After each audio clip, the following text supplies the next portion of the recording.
start discussion on very important topic, user story and acceptance criteria, and what the best practices we can be followed creating the user story and writing it down to the acceptance criteria.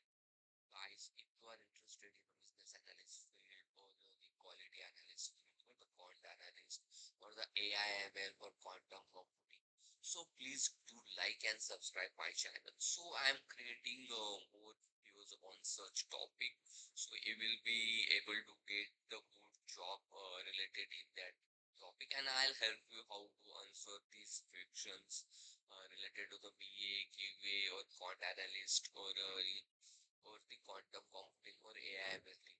So let's start a discussion on this topic, the user story and acceptance criteria. So I'll explain you what is the user story, what is the acceptance criteria, how to write it, what is the best practices, and most of the interviewer will definitely ask you in interview what is an user story, what are the elements of user story, how you write the user story, why we write the user story, what is the acceptance criteria, why we write the acceptance criteria. Can you please write the user story for some functions or features? So how you give the answer to the interview. So let's start discussion on this topic, guys. Let's start discussion on initially what is an user story. The simple definition of user story is like a user story is a short or a simple description of a feature told from the perspective of person who want to new capability. So user story is right on the basis of user role or the person or the user of system, what is their role and what he or she want the functionality from that the software or the function so he can perform some tasks. So the core purpose of to writing the user story is to articulate the value of the features to the end user. So after reading the user story, user will understand what are the functionality or features in that software have and why that have in that software and what are my problem or what I can able to do after working on that sector. So it's the small purpose that explain in that the user story. So typical format of user story will look like, definitely the interviewer will look like ask you the questions how the format of user stories look like. So the typical format is user stories look like has a user. So type of user, maybe administrator or the operation user or IT user. So has a user, I want to perform some action, so I want to do a login, I want to see my dashboard, I want to show the detected suspicious activity, I want to show my menu. So like that I want to show that I can achieve some goal. What is your goal? So you are able to see how much the alert is allocated you, or in case how much the like of you. So that kind of the target is achieved by you. So for example, let's see the example of the user story. As a registered user, I want to reset my password so that I can regain access my account for I forgot my password. So that's the thing you can. So that's the example of user story. So key takeaway from this user story is the user story focus on why and what and how it will work. So that's the three factor the user story will consider. So that's the related to the user story. So let's move on the most important topic that definitely, if you give explanation to the interview, so that's chance to, you get a shortlisted. So the three C of good user story, you should mention that. So first one is a card, conversation and the confirmation. So in a card, the user story are traditionally written on index card or sticky note. Correct, you should start by writing the user story on the sticky note or induction or the somewhere you can in the note box or the txt format, and this keeps themselves easy and around and to write down it user story detail information, and then move it will be the usable inverse story. And then the conversation, a story isn't just a card, it's just not put into the card. You should take this story and take it into the action, because you has a discussion around you, to gather requirement around it, to do the acceptance criteria, to do make the at user story as a definition or definition of ready, the conversation between the product owner, developer, tester, and clarify detail and ensure share understanding. So your user story should be understand or should be managed by the product owner or the developer or the tester. They can understand, or by looking at your user story they can get the holistic view of that user story or that feature or the functions you want to build in the futures. And then the conformation. So this is an the acceptance criteria. It is an the most important part. The conformation we also call it is at the acceptance criteria, and it define the condition that must be made for the story to be considered complete or released. So if write the user story or the function will done, so that certain processes or the certain step that system need to be follow, and that step you need to write in the acceptance criteria. So that's are the these are the three C's of good user story. So let's move on the next slide. Let's discuss it around the what is an acceptance criteria, guys. So let's start the discuss on the definition of acceptance criteria. So typical acceptance criteria are a set of conditions that user story must satisfy. If you write the user story, so you need to write some set of conditions, or the process flow, or the acceptance flow, or alternative flow, basic flow, so that flow will satisfy by that user story to be assessed by the product owner or the customer, or approved from the customer or the product owner. So the purpose of to write down the acceptance criteria for the user story, to determine the boundaries of user story and confirm what done look like, how the output of that user story is look like, and what are the in scope functionality, what are the out scope functionality of that user story, to prevent ambiguity and provide a clear pass and fail test for the functionalities. Or from that the acceptance criteria, the QA guy will able to write down the test cases, how the test cases will look like. So it's the benefits, and the format of the acceptance criteria is typically written as a bullet list given when, what, how, why scenarios, or a simple statement which will to complete the functionality way of the user story. So let's discuss some example of acceptance criteria. For taking example of the password restore. So the user must receive an email within the unique password reset link, or the link must expire after 24 hours if user is not able to work and create the new password, or user must redirect to password update successfully page after changing the password, or if the user is that in that case there in the update password successfully page have the link to go to the login screen. So these kind of the the acceptance criteria we need to write, and it's the most important, and most of the interviewer will definitely ask you what is an acceptance criteria, how you write. So you can take this reference from this screenshot and give the answer. So let's start discussion on the next slide, which is why our acceptance criteria is essential and why it is required to write in the user story. So it's clarity and precision, sheer understanding, prevent the scope creep, enable the effective testing, and define the done.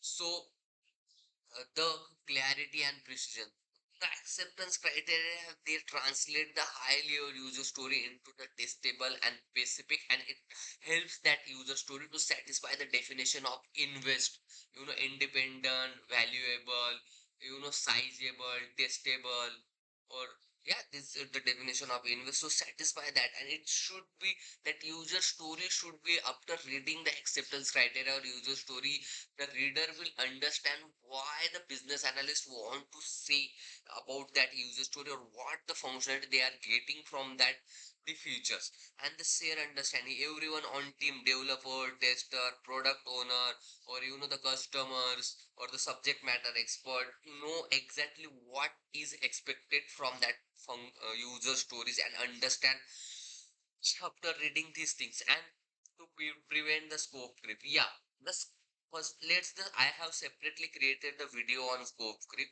so please go and look this video.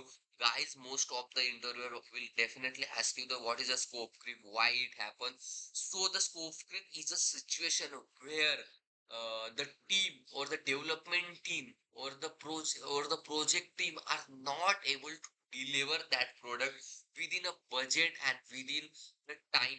So that's the situation we called as a scope creep, and they are define the scope, ensure no extra or the unrequested features or the build. So that's the thing will happen on that will eliminate the scope creep by writing the proper acceptance criteria and enable the effective testing.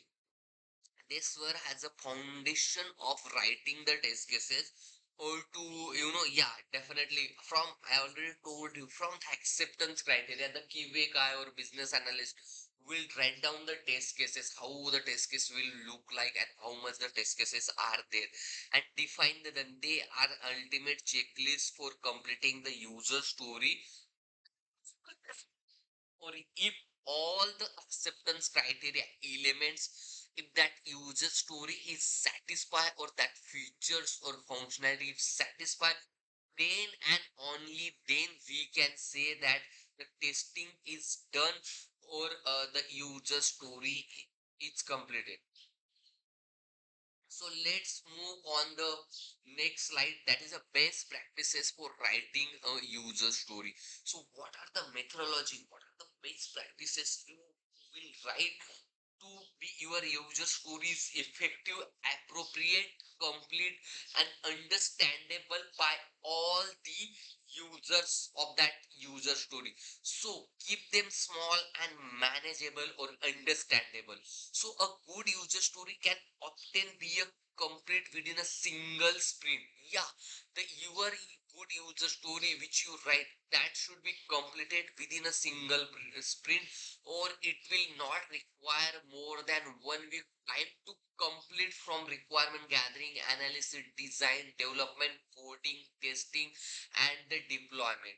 Okay, it is too big, it is an epic. If your user story is too big, then it you consider as an epic and need to be broke down from small user stories and focus on user values. Yeah, while you are writing on the user story, you should always think in perspective of the end user and always ask why does the user want these features, what are the problem he are going to solve, or why he will use that features. The answer should be in the so what part of the user story. So that's the, the answer should be in the part of so what. So as user I want to do so what I can achieve some tasks, so that way you should make them independent. So stories should be self-contained and not depend on the other user story, and it should be contained to complete self-satisfaction, and this makes them easier and prioritize and easy to develop or developer can understand. So use a clear and simple language. It's and the most important. Not use a complicated language or layman language. Everyone can understand your user story when it reading. So avoid the technical jargon, or any on the team should be able to understand your user story, or it should be easily understandable, or the readable user story you have. It should be a simple. And then last one is a prioritize them. So rank the user story based on the business value and urgency. So to do the prioritization, to use the prioritization technique like high urgent, high important, or low urgent, low important. So to create the prioritization matrix, or to deprioritize the requirement, and always consider the highest priority items in the product backlog in the descending order. So highest priorities in the top and the lowest priorities on the bottom. So you should follow that approach while creating the product backlog item, and then you need to pull the product backlog item into the sprint backlog item, or there you should also follow the same highest priority on the top, or the lowest priority in the below. So let's move on the next slide. That is the best practices for writing the acceptance criteria. So while you are writing the acceptance criteria, you should follow some best practices to write them before developing the begins, to ensure every is aligned with the requirement from start to end, and you should be clear and understandable, and in the objective format your acceptance criteria should look like. Make them testable. Yeah, your the QA guy or the tester will, after reading your acceptance criteria, he or she will start write down the each the test cases from your acceptance criteria, and each criteria should be clear, verifiable condition that can be confirmed with the yes or no.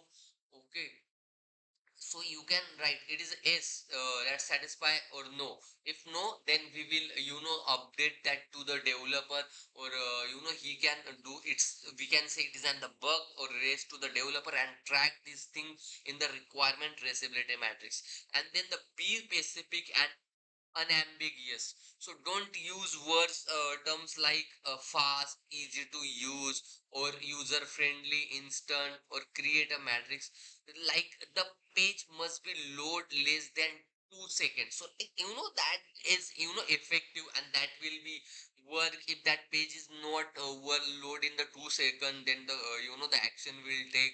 So the user can do the act as the good, the tester will do the 360-degree way testing in their the keyway guy related also that part. And it includes the navigate the scenarios. Why should happen for the user story something wrong, so you should explain that thing, and that should be content, that should be process that user story will satisfy. For example, let's discuss that. So given an invalid reset link, when a users to access it, then they should see the error messages. So what are these error messages, and why this error message is coming? So what the action will need to take if there is the incorrect person is using, or internet are not available. So what the system will do, and how the system will perform in such cases, and then the collaborate on them. So acceptance criteria should be joint effort between the product owner, development team, and the QA. So you should understand that you are on your acceptance criteria for the product owner, or the development team, or the QA team will work, and you should be write that acceptance criteria with usable for all the team members. So that's are the best practices for writing the acceptance criteria. So let's move on the the last slide and the important slide, the user story and acceptance criteria in action. So how to write, what is the user story? We will consider the scenarios for that. So let's suppose one of the example for the user story. So if you some customer, so as a customer I want to add an item to my shopping cart, so that I can purchase it later. So these are the typical format, to the user story. So the customer wants to add the items in their the cart, so he will able that item to buy in the future. So that's the acceptance, the user story, and the there is the the objective of that to buy that product in the future. So let's discuss how the acceptance criteria will look like for this user story. Let's consider the scenario first, and then this let's consider the two scenarios. So successful ad. So given, so I am on the product detail page. So where adding, so he is on the product detail page where he can see all the detail of product, or the product specification, manufacturing date, product name, product size, all these things. And when I click on add to cart button, so then that the product will get add to cart of that, the user, and then the item is added to my card, and the card icon updated with the new item count. So it will, if there is a once, and then it will give you the two count, and once I click on that, then it will show me there my card. So let's consider the scenario stock for out of stock. If suppose the out of stock, then what is the scenario? So I am on the product detail page for the item that is an out of stock. So that's stock is not available. So I click on add card button. If the user will click, then the system should follow what thing. I should see item is out of stock message or the pop-up, and then item is not added to my cart. So if the stock or the product you want to buy that is not available, so in that case this situation will happen. So system will display or pop up that the item is out of stock and that product is not getting at in your cart. So let's discuss on the last slide, that is a key summary and the key takeaway from this video. So let's discuss the user story. So user story will define you what and why from the user perspective, or why the user are use that functionality. So that's thing tell by the user story to all the team members and the acceptance criteria. So define the done and how to to test it, how to process it, and how the system should look like. So that will clear from the acceptance criteria, and they work together. Both we write this, together to create and share the ambiguous understanding of the features of that acceptance criteria, and the conversation and the collaboration are at the heart of both. The conversation and the collaboration will heart of both the acceptance criteria and the user story. And the following these practices leads to better product, less rework, and happier team if the business analyst will follow these best practices. So guys, that is the end of my video which on the acceptance criteria and user story. If you like my content or my efforts or my teaching styles, or if you are interested in the field of business analyst, quality analyst, quant analyst, AI, ML, or the quantum computing, please do like and subscribe my channel, because I'm creating more videos on such topic. So once again, thank you so much guys for attending my video. Thanks. Please do like and subscribe my channel, so that motivate me to create more such videos for. Thanks once again.